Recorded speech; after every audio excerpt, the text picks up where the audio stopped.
Welcome, my name is DOOGEE S70 and today I'll show you how to put the device into recovery mode.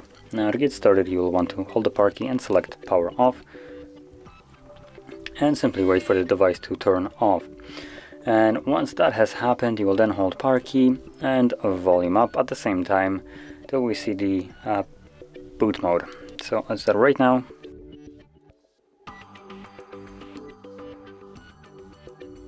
There we go. So once you see this right here, let go of the both of the keys, and then using only volume up, you want to select the first option, which is recovery mode, and confirm it with volume down.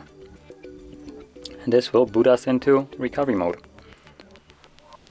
So there we go. Now in this mode, you can navigate using both of the volume keys, as you can see, and then power key will be used to confirm whatever is selected. And from here we can either reboot the device, reboot to bootloader, which will take us back to where we were. You can apply updates from SD card or ADB, wipe data or cache partition, mount system, view logs, run tests, and power off the device. And like I mentioned, whatever you select, you'll then confirm with power key. And because I want to go back to the Android, I selected reboot system now.